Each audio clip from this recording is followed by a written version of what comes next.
रामबड़ी भाई करे, रामबड़ी भाई करे। हमारे दल के बढ़िया नेता पूर्व विधान पार्षद श्री रामबड़ी सिंह चंद्रवंशी जी हैं, हमारे दल के श्री सरवर अली जी हैं, हमारे दल के प्रीतम मंडल जी हैं, हमारे दल के रामलखन सिंह दानी हैं, हमारे दल के अब्दुल रहमान हैं, हमारे दल के तजमुल हुसैन हैं, हमारे दल के रानी जी हैं, हमारे दल के ये तमाम सीनियर लोग हैं। मैं आज पहला अपना मैं राष्ट्रीय जी को देता हूँ कि वो आपको संबोधित करें और आज का सूची का जारी करें। आज भी जो नाम आया है वह नाम आप जब देखेंगे तो आपको आश्चर्य होगा कि दूसरे दल में अभी सबसे बड़ी बात है कि एनडीए का जहाँ नाम आया है, जहाँ जहाँ लोकपा का नाम आया है, जहाँ जहाँ आरएसपी का आया है, मांझी जी का आया है, वो राज्य का नहीं देश का मशहूर बालू माफिया है, शराब माफिया है, जमीन माफिया है। अब हमारे दीजिए नाम मुंह दिखाने लायक नहीं होगा। उसी के बल पर ये चाहता है सरकार बनाना।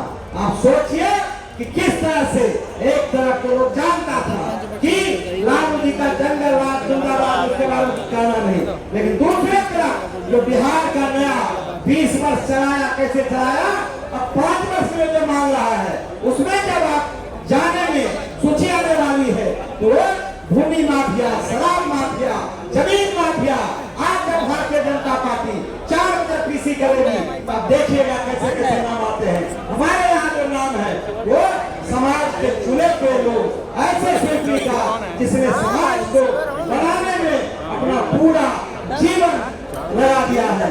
हमारे सूत्रधार से किसान छोड़ दी है, वो उनका सोच, उनका समझ और बिहार के बच्चों के भविष्य का चिंता वो सूची बता देगा। मैं सीधे देना चाहता हूँ राष्ट्रीय अध्यक्ष श्री उदय जी को कि आपको संबोधित करें।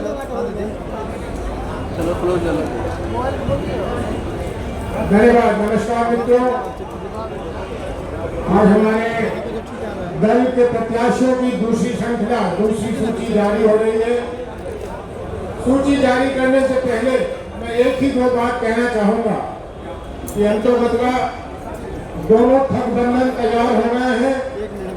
आपस में लड़ाई झगड़ा करने के बाद इन्होंने सीट का लेन देन कर लिया है और अब बिहार को ठगने की तरफ एक कदम और ये अग्रसर हो चुके हैं।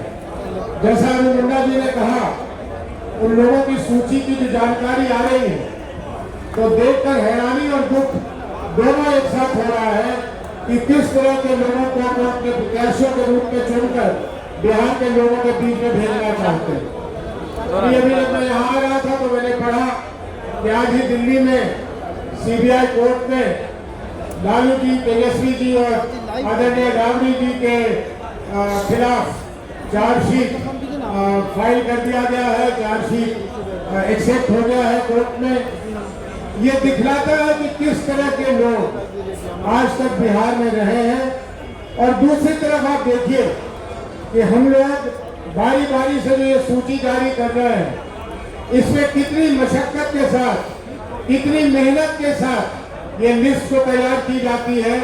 प्रशांत जी और इनके सहयोगी सभी लोग सुबह के 4-4, 5-5 बजे तक एक नाम पर चर्चा करके और उसके बाद करीब 50-60 लोगों की जो हमारी कमेटी है, इलेक्शन कमेटी और नेशनल एग्जीक्यूटिव, वो बैठकर एक नाम पर चर्चा करती है और फिर नामों का निर्णय होता है।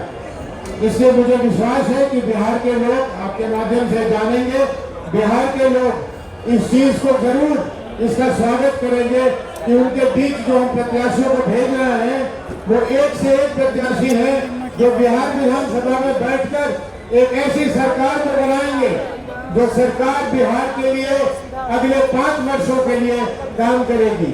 इन्हीं बातों के साथ मैं चाहूंगा कि आप लोगों को प्रशांत किशोर जी भी संबोधित करें और उसके बाद हमारे प्रदेश के अध्यक्ष मनोज भारती जी नामों की प्रस्तुति आपके सामने करें।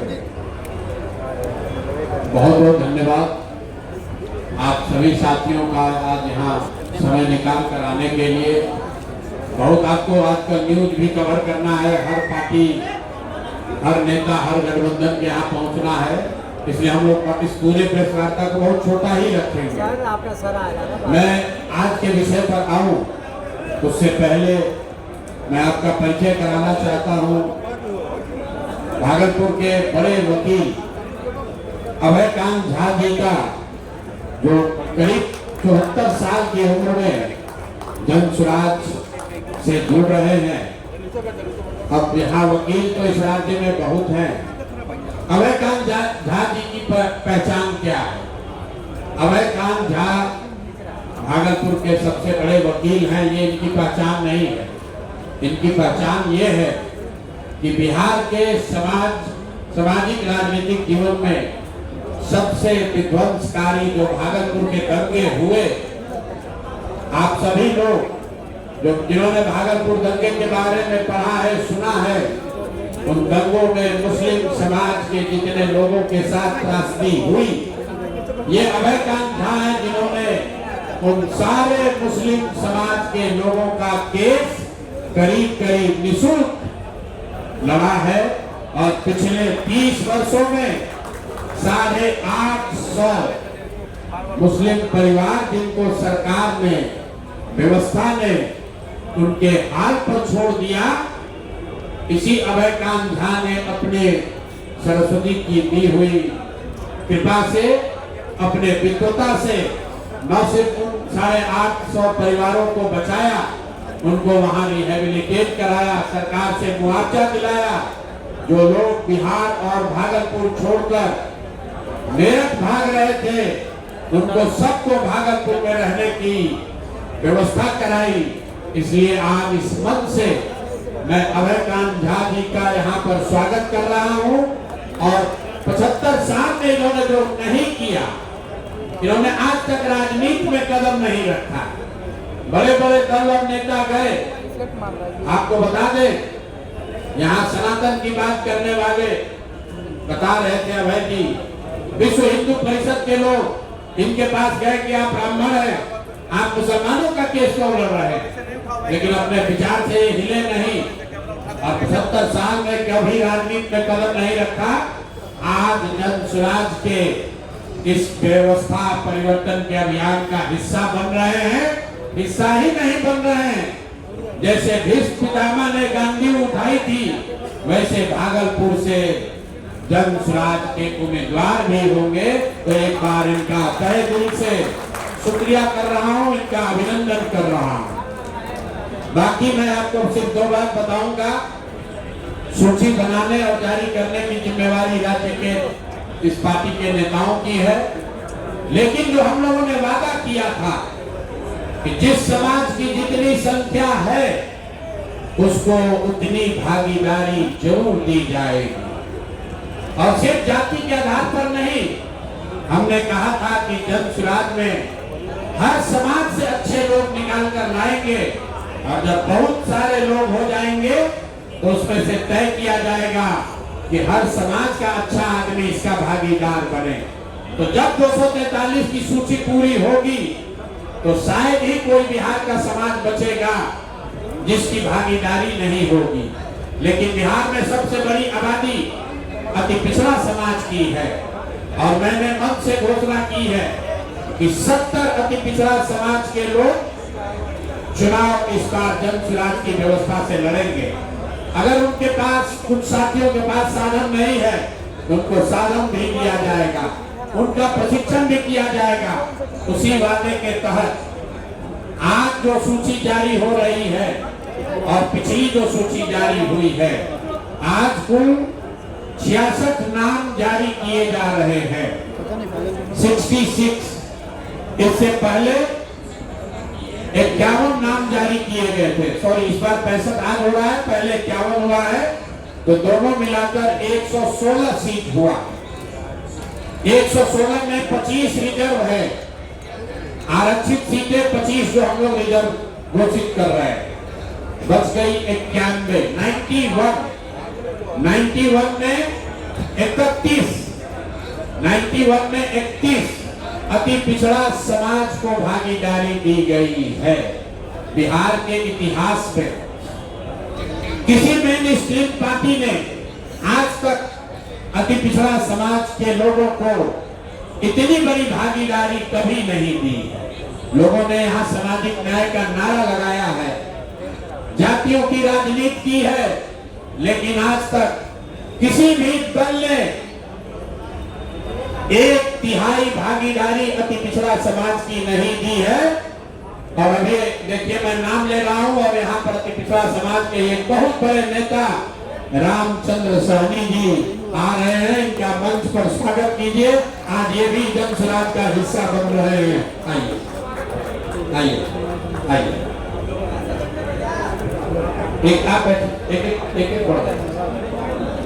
देखिए हमें जानकारी नहीं थी कि अभी ये, हमें जानकारी थी कि आज आने वाले हैं, लेकिन अभी आ गए। बैठिए।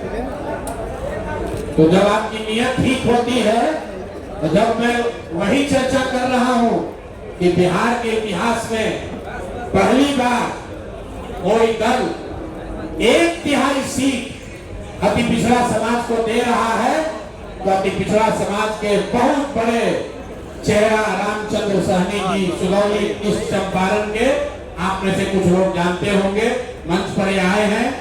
शायद आज जन स्वराज परिवार का हिस्सा भी बनेंगे। मैं अपने और अपने जन स्वराज के सभी साथियों के साथ इनका तहे दिल से स्वागत और शुक्रिया अदा कर रहा हूं। मैं 1 मिनट में अपनी बात खत्म करूंगा।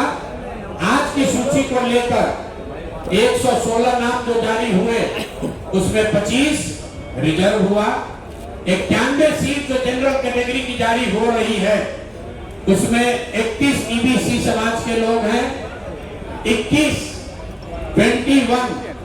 ओबीसी समाज के लोग हैं, और उसके बाद 21 इसमें मुस्लिम समाज के लोग हैं। पिछली बार 7 दिया गया था, इस बार 14 दिया गया है।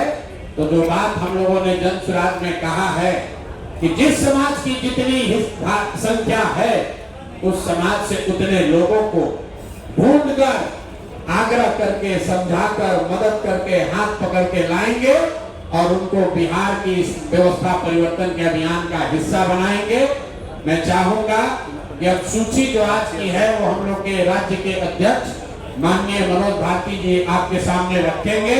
उसके बाद हम लोग आपका सवाल जवाब लेंगे।